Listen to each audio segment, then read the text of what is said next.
today we're going to talk about fear and primarily how fear is used as a tool by politicians and media and really anyone who is looking to motivate action. And we'll start by doing a quick kind of rundown of what fear is and thinking about how the way that we define fear really does both create and limit how we can talk about fear. So the first thing I want to talk about is fear in the body. When I first started looking at fear as a sociologist, I was namely interested in how it is often the root of what keeps people apart in society. So behind racism and sexism and homophobia, you keep digging and you eventually find fear. But at the same time, there's a very real physiological truth to fear and how it functions in the body and how it's responsible largely for keeping us alive. Everybody's heard of or familiar with the fight or flight response, and to do a quick rundown, you startle somebody and our sympathetic nervous system is activated, and before we know it, a whole cascade of responses is occurring very rapidly.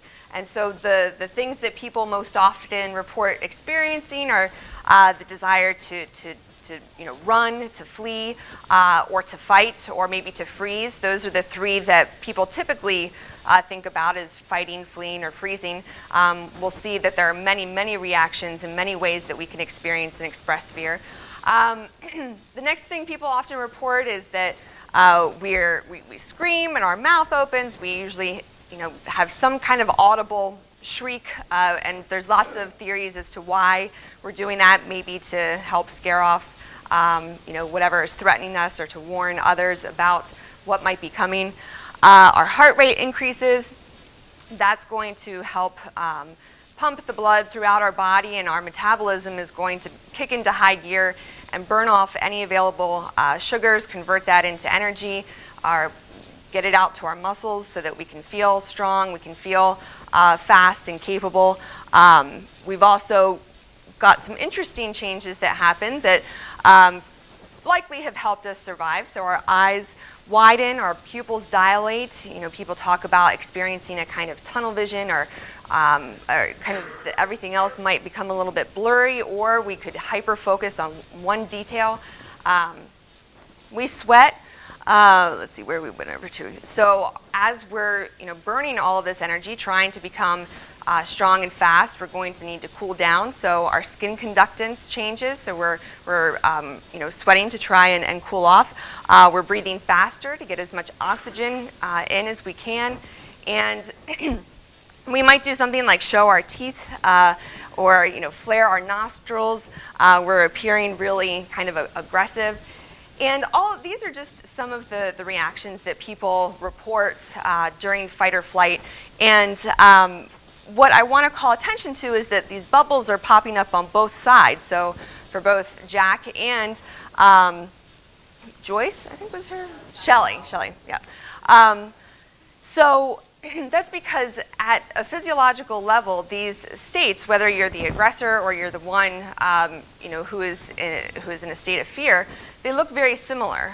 So the underlying response that is happening is very similar across what we call high arousal states. So whether you're very stressed because you are about to go into war or go on a murderous rampage, or you are fleeing, at a physical level, it's going to look very similar.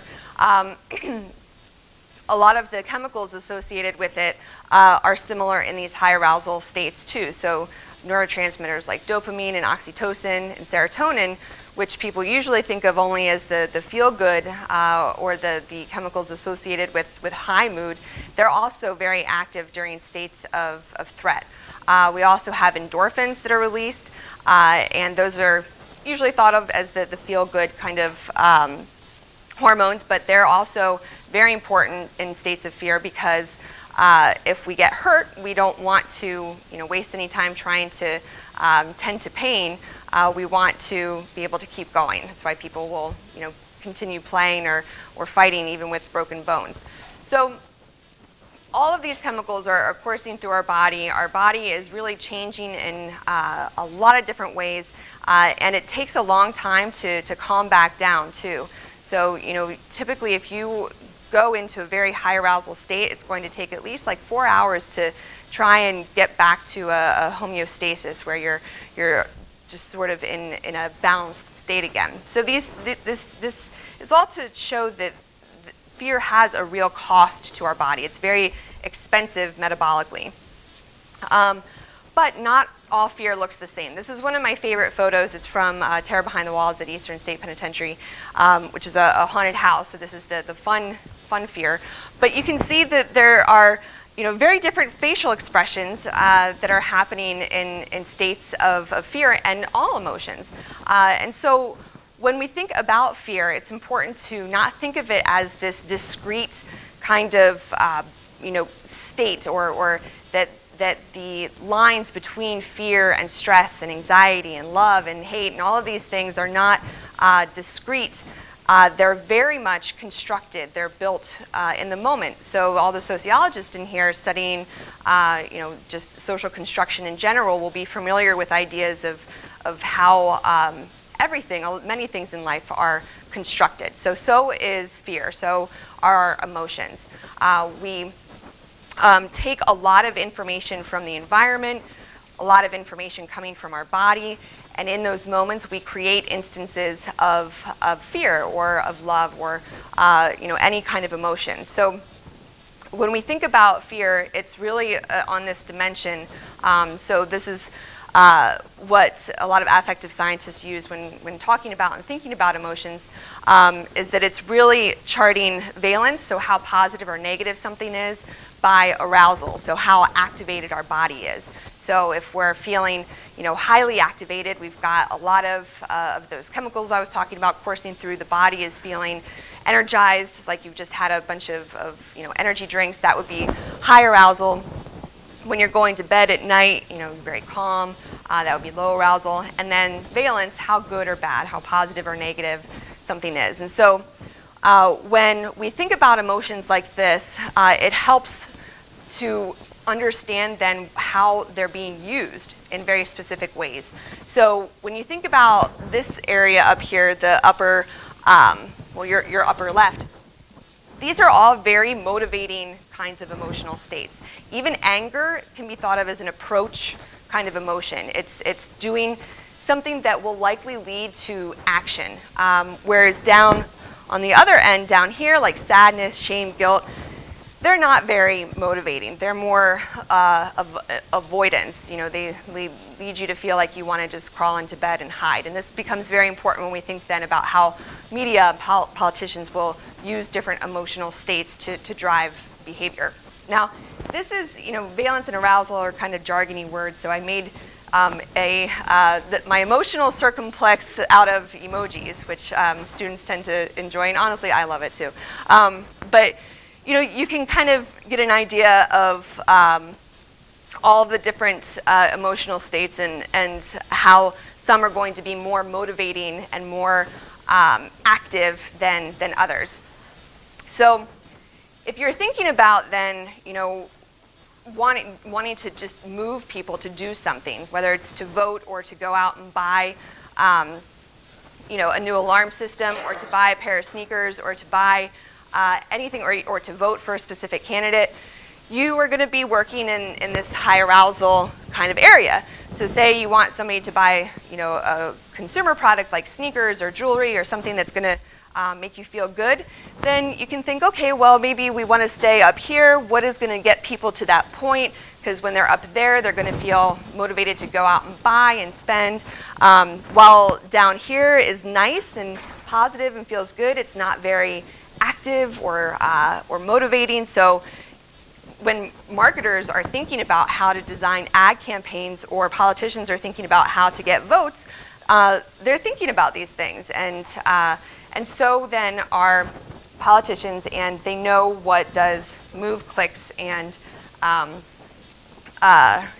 purchasing and votes. So this is just some screen grabs from different news articles. It's a little dated, but if anything, many of the front pages of different outlets look even more terrifying. And these are from multiple different outlets, and then just some images that we've grown, too accustomed to seeing. But our media is just filled with images and words that incite feelings of fear and also anger. So both, again, approach kind of motivating action emotions. And the degree to which this is done intentionally, is hard to know. There are marketing campaigns, there are people who study this stuff with the goal of moving people. But it's also, just come about through a kind of intuitive, oh, hey, it works. If we, tease the news with the terrifying breaking news coverage and all these scary words, people tend to stay tuned in longer. So let's keep doing that. And now we end up with a news cycle that is full of very scary images and words. Even when the story is not about fear, is not about something that you should feel threatened by, it will be written in words that are very inciting. And that's sometimes intentional, sometimes just kind of reporters learning intuitively or naturally that this tends to work.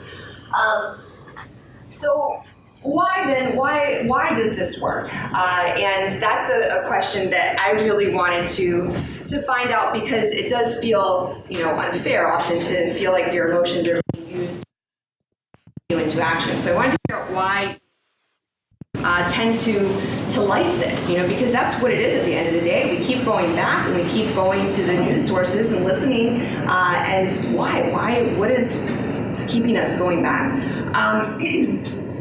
So thinking about it and looking back through history, we've been using scare tactics for forever, and we've been using them because they do work so well. So this is from the Revolution. Benjamin Franklin, I believe, made the join or die, and so from the very dawn of the U.S., we've been using these kinds of scare tactics, and it's because they motivate action, and there's a very strong kind of evolutionary reason that they do. We did evolve to pay attention to things that could potentially hurt us. I mean, that is what has helped us survive, is being able to recognize threat quickly and respond quickly. So when you show people pictures of, say, something that is catastrophic, like a car exploding, or even somebody pointing a gun, and then you also show them at the same time a picture of flowers and a sunset or a smiling face, we're going to look first at the gun and the explosion, and we'll stay looking at it longer, and that's what we call a negativity bias. So we do have this negativity bias, and it's a kind of dynamic tension between being attracted and repulsed by things at the same time. These are just some images from different sites that I've been to try and figure this out. Why do we like scary stuff? Why do we go and see things that scare us? We like to go to historic spaces that have histories of atrocity. We like to go to haunted houses. We see something kind of gross or even macabre, and we can't help but do the whole staring through our fingers. And it's because we're attracted to things that we don't have experience with, and we don't understand, and we want to figure that out, because the more knowledge we can get about something that we don't know about, the more equipped we'll feel to confront it. So it's to our advantage to explore and to be curious and to be picking up rocks and looking at things that are even a little bit gross. We want to try and understand it fundamentally. But then, if we realize that it could potentially hurt us or threaten us, we might also feel repulsed. And so we pick it up and we see it, we know it, and now we're like, okay, I feel like I know this thing, and now I don't want to engage anymore. The problem with a lot of today's media, a lot of the fear tactics, is that we never feel like we get enough information to have a understanding of what's going to hurt us. We never get that feeling of, feeling like we got a hold on all of these threats in the U.S. And so, it's hard to pick up an issue like climate change and feel like you've got an understanding about it, or to just constantly see all the news and feel like you have an accurate idea of, what you should really be afraid of. So then the question becomes, are we scared of the right things? And if you go back to the dawn of the human species, you have kind of a sense that you were afraid of the right things because they were things that were directly in your environment. So, early man was facing lots of predators, facing lots of threats from the environment. If it was raining, you knew that you had to take, movements to kind of protect yourself. It was to a degree a little bit easier to get a sense of the things that you should be worried about. Today, though, we've got a tremendous amount of access to news, and we get that news as it's happening many times. So, it's not working anymore. Think about how the news has been delivered historically. It's usually been through newspaper, then radio, through word of mouth, typically hours, maybe days, or even weeks after something had occurred. So there was less of an immediacy, less of a sense of urgency in receiving that news. When the Newtown school shooting happened, I was in a meeting and everybody was getting the alerts on their phone, and it was a story that was in progress, like many of the stories that we're hearing. And for the rest of the day, we were all just, glued to the news, glued to our phones, paying attention to this thing that was happening hundreds of miles away, that we had no control over, that we had no direct connection to, and that we ultimately could not do anything about. But yet there we were in this emotional, outrage, and nothing to do about it, except go and vote or talk to politicians, whatever action you felt like you wanted to take. In that moment, you couldn't do anything, and that's a very frustrating place to be. And very different than how we consumed news before, where you might hear about a shooting and you'd be able to look at it with a little bit more distance, at least emotionally. You'd be able to absorb the facts of the situation and think about it with a little more rational thought, a little bit more logic to it. Today we get it fast, and the way that or rather the news that we're getting is not just about our own community, but about the world. So we've got a lot more people now to be scared for and of. The way that we're consuming news also is, ironically, further polarizing us. So today we have so much choice in where we get our news from. But surprisingly, and you might just, if you think about it right now, you probably have a handful of websites that you go to on a daily basis, or a handful of TV outlets that you watch, maybe a few people you really follow on Twitter to pay attention to news. We've got the appearance of all of this choice, but yet we usually end up sticking to a handful of outlets.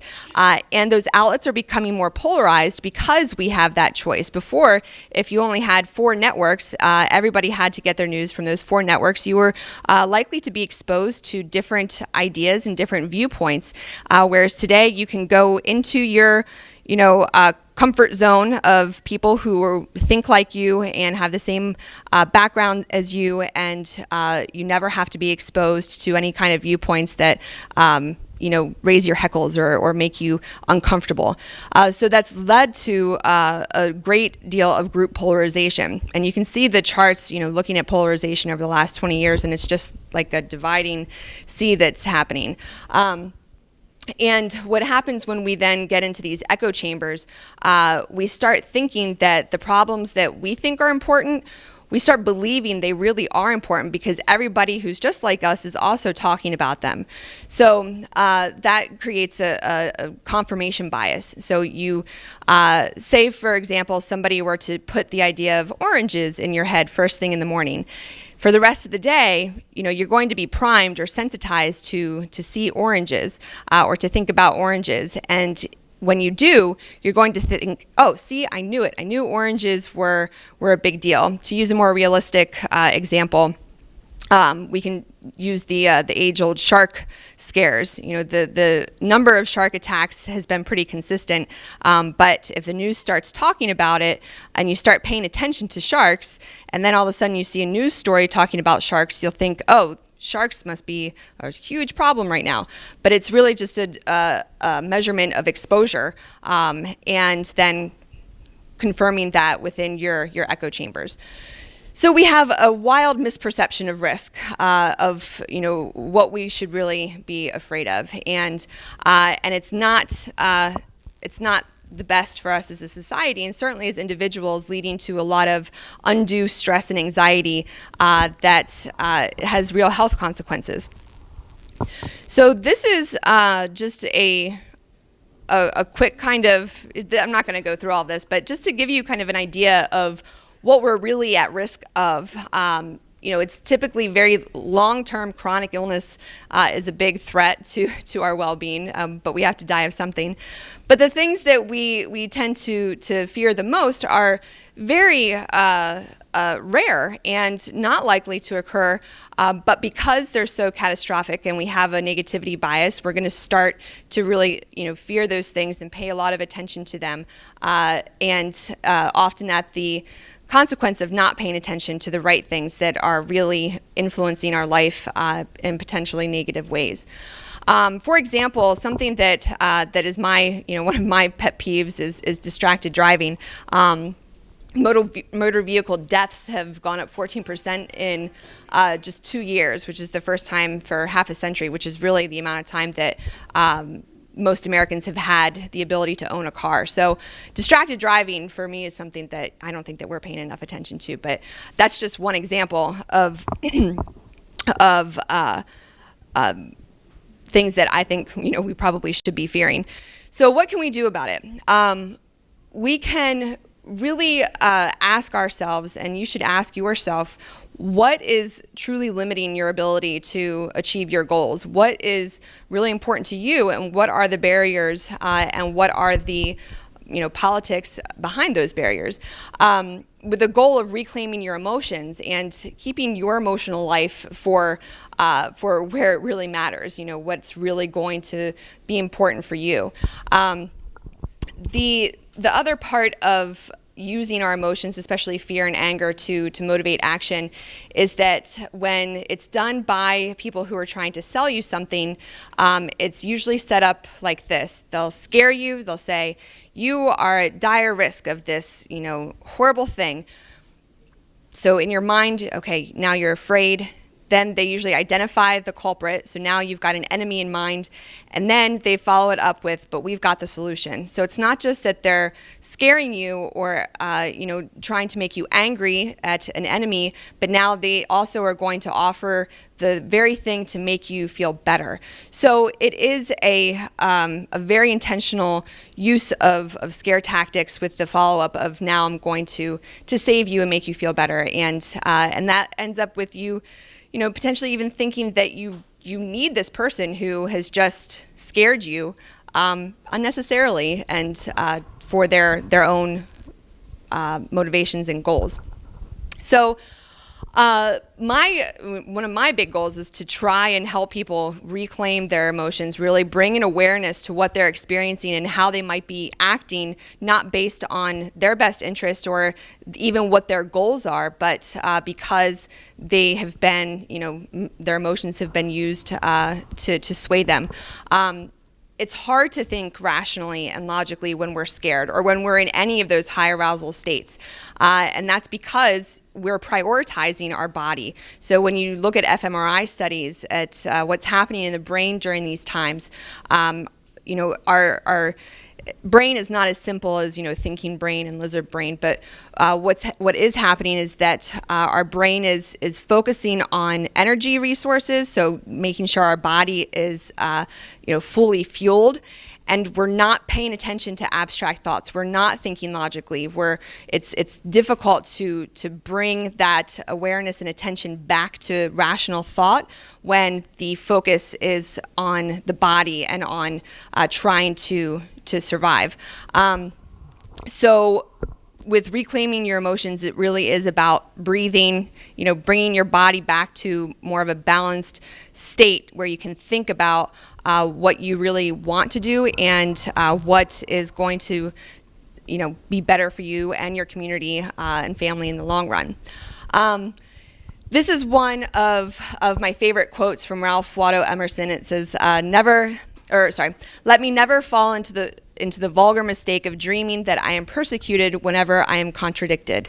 And what I see happening is that because our fear has been so used in our world today with politics and consumer products, and because we have kind of retreated into our echo chambers, it's starting to feel like any idea that challenges our worldview is being perceived as an attack on us personally, and that is different. We have not always, been like that. We could tolerate different ideas and have conversations with people who had different ideas in a more, in a less highly emotional state. People were still passionate about it, but we could tolerate that discomfort better. So we've gotten to the point where we need to learn how to tolerate uncertainty, how to tolerate feeling uncomfortable, and how to be more in control, a master of our emotional experiences. So I wanted to leave lots of time for questions and really, have you think about and answer the question to what is going to impact your ability to achieve your goals. I'll open it up and Emily will do the Q&A moderating. So the question was about the fear shows, and so is it shows like Fear Factor where they would make people like eat things and do things like that? I think that they're for people who want to do them. I think that they can be very fun, but also good opportunities for personal growth. My big thing in my book is largely about how we can grow through doing scary things that we choose to do. I think of it like practicing fear. For people who are kind of worried, who may feel very stressed or anxious or worried, doing something that is scary but within their control can lead to feelings of self-confidence. We have to practice everything in life. We learn all these skills, and you can also learn how to be scared. So in my research with my colleague, when we've done lots of pre and post scary experience surveys and also measuring brain activity, people come out and they report feeling more confident, more resilient. Their mood goes up. So the key though is that it's always voluntary, so nobody's forcing you to do it, and it's always within your control. So you can say, what, I'm done, I'm ready to, I've pushed myself to my limit, and time for something else. But it is a good opportunity to practice, feeling afraid.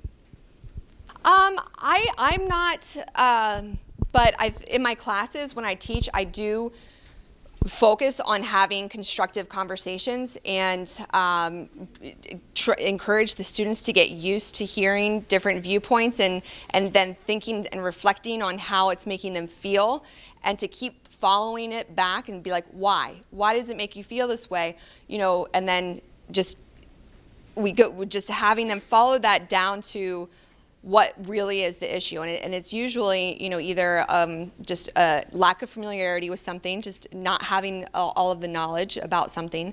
But it is in my classroom, I'm always focusing on critical thinking. Just keep following it back. Why does this make you uncomfortable? Why are you feeling a tightness in your chest? Why are you feeling, a sense of anxiety? And typically it does help them then process it through and learn about themselves. And yeah. No, not easily. Sometimes they can, but a lot of times it's just, I don't know. It's like, well, why? And keep, I'll do that more in my responses to their discussion questions, privately, because it can get pretty personal when people start following those questions back. So in the classroom, it's more of a rhetorical kind of, why would someone feel, uncomfortable hearing this idea or that idea, and so kind of walking them through it as a class, and then seeing if they can do it privately. But it is not all students can do it, and that's something I'm also very interested in, is just self-awareness in general. Oh, so I think let me know if I'm right here. So thinking about something that you're afraid of versus experiencing it, being in the situation. Yeah. So what's amazing about the human mind is that we can think ourselves into extreme states of fear, that it can feel, and it looks very similar in the body too. So you could be home alone, and you are thinking about something that either has really happened or could potentially happen. And as you're thinking about it, what is happening in your brain is simulating it to a degree, and it's the way that we understand and empathize with each other too is by recreating these states in our brain. So then your heart rate is going to start beating faster. You're going to make it real in your body just by thinking. And that's pretty amazing, and that we can do that we can think ourselves into these states. But that means we can think our way out of them too. Interestingly, though, when we're thinking about emotions, it is difficult to talk ourselves out of an emotion. It's better to try and use another emotion to kind of compete with it. So if we go back to this, if you're feeling, super angry, telling yourself to stop being angry is just going to bring more attention to anger and probably upregulate anger. But if you start trying to do something else that's going to transition that anger into maybe laughter, or just doing something else that is also highly emotional, is a better way to compete with emotions. If you think about this when it comes to something like willpower, it's talking ourselves out of wanting to do something like eat a cookie is really hard. But if we focus on another emotion, like, I want to feel really grateful right now, and then doing something that's going to inspire a feeling of compassion, helping someone else, it's also going to be emotional, and it'll also serve as a distraction. So, sorry, it's a little bit of a tangent, but bringing awareness to it, a lot of the practices of mindfulness, what's been really cool to watch these past 20 years is how neuroscience is catching up to so much wisdom from, Buddhist and just practices that have been around for thousands of years. But doing something like a body scan, of checking in with yourself and saying, how am I feeling right now? If you go back to to this, if our body is always impacting our decisions. So being aware of our body, not thinking of our body as just this house for our brain, but also an active player in our brain or in our thinking, and saying why, what am I feeling? Why am I, feeling what I'm feeling? And not trying to suppress it. Looking at all of the research, suppressing emotions doesn't really work very well, because it's still bringing attention to the thing that you're saying. With pain, this is incredibly true too. Trying to pray away pain just ends up with increasing reports of pain. So when we do a kind of scan and say, okay, I'm feeling this, and just acknowledging it just is an amazing thing in and of itself. Giving voice to it, allowing it to be there, but then deciding what you want to do with it. And also being very intentional about when you engage with things are going to be very emotional. So now I don't read the news every day, and it's really hard. It is kind of like I do want to do it because you get angry, and when you're angry and you're all fired up, you do have a lot of these chemicals that in certain contexts can contribute to feeling good. So you're angry and you're just like, I just want to keep reading these articles, but why? And so I don't anymore. I say, okay, I'm going to get the information from, I try to go to the most bland reporting sites as possible and read instead of watch, and just try to get the information I need, and also really just pay attention to things that I think I can actually act on. So for me, there are some key issues that are really important, and so I've found out, when do I need to vote, who do I need to call, what can I do? And if I can't do anything about it, well, if I need to know about it, what am I doing with the knowledge, and being intentional. Yeah, so this is, it is a fascinating thing, but anger is an approach kind of motivating, there is a degree, and this is something I've not done a lot of research on myself, so at this point it's a lot of theory, but when we think about why people engage with scary things, it is because at the end of the day they're getting a positive experience from it, even if it's negative content. So when people are reading the news or engaging with media, it's typically within their echo chamber. So, you're watching CNN or Fox News or MSNBC or something and you're getting angry, but you're also then hearing people who are on your team too and in your boat. And you feel a sense of unity and solidarity with these people who think like you and are angry like you. And so that can feel gratifying because these are issues that you care about, but you've got your team with you. Well, it could be also just, we want to have a greater sense of knowledge about it. So it's becoming we just want to know everything that we can because it is so scary or anger-inducing that the more knowledge, the more information that we feel like we can get about it, we think it's going to make us feel better or get us to that point of having a sense of mastery over it, which is really hard to get on most issues today. Thrive on creating fear? I certainly think so. I think that especially because it can garner so much attention for themselves. So if you're somebody who is really good at scaring people, then that means you're also getting all of that attention, because you're presenting yourself then as the savior. And that's kind of the underlying ideas behind the narcissistic personality and people who are creating drama, creating fear because of the attention that it feeds back to them. In my research, I use when I measure a lot of people call it sensation seeking or thrill seeking, but what's really behind that is need for affect. So there's better scales now in measuring people's need for affect.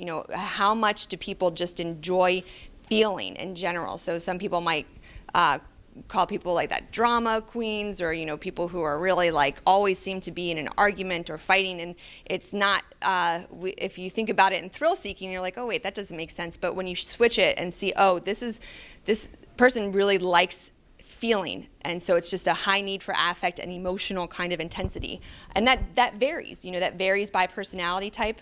Our personalities are pretty consistent throughout life. We can absolutely change, but typically some people are more open to experience or really enjoy that, and some people don't. There's more stress sensitive people than others when you compare. So yeah, so if you're thinking about what do you do when you feel vulnerable, when you feel like you are totally exposed, where you feel like you're truly threatened, and anybody who's tried to get a kitten or a dog out of a cage has seen this. You lash out, you strike out because you feel vulnerable. And so it is a defense mechanism to try and to lash out when we feel vulnerable. And those are usually the times where asking for a hug is probably better than, when it's like, okay, you feel vulnerable right now. How can we, help you feel safe while also recognizing whatever real threats might need to be addressed? Yeah, I think that, when we look at how Trump won, it was namely through scaring people and then telling people that he's got the answers, and they were so simple. People don't like to hear numbers and facts and statistics when they're scared. They want to hear, we're going to get them. That's there a lot of affective scientists there was a linguist who did an analysis of Trump's words, and he never speaks beyond an 8th grade level, and his answers are always very concise. It's like, oh, there's a bad guy, we got him, done. No talk about, oh, well, we should really think about the broader issues. We should think about the things that actually are really, going to lead to lasting change. We're just say, oh, we got him, done. This is the bad guy. I'm the good guy. Boom. So it definitely, did use that emotional. This was an emotional candidate, an emotional win. Arlie Hochschild, she named Trump the emotional candidate. And when you look at how Hillary, spoke, and it was more dry. She didn't connect emotionally to people. And because, again, nobody wants to hear numbers, but those are the things that we should think about when we're thinking about what is truly threatening us today. We're not getting eaten by lions like we used to, so we have to think differently. The polarizing that's been happening has been happening around race and class and politics in general. So it's more about where people are getting their news from than anything else. When you look at the charts, and there's a beautiful one, I forget who made it, but it charted the polarizing over the past 20 years, and it's largely connected to how news has become also more polarizing, but people are not diversifying their exposure to information. So you're seeing a lot of things tied up into these, camps. So this camp, if you look at actually, the Arlie Hochschild book, Strangers in Their Own Land, Fear and Mourning in the American South, does a really good job of showing this too. If you think about why people might vote against their own self-interest, it's because these issues become linked together in largely artificial ways. A lot of people living in poverty in the South who are white have far more in common with people who are living in cities who are a minority group and poor. They have more in common, but ideologically, they're presented as two opposing different groups. And that's very beneficial to, different political actors to keep those two groups separate and to not recognize their shared economic interests. But it's because those interests are tied in with, ideas about religion, which are tied into ideas about social policy. And so you get these two camps where it's presented as though these things all go together when they really, don't. Thank you so much. Thank you.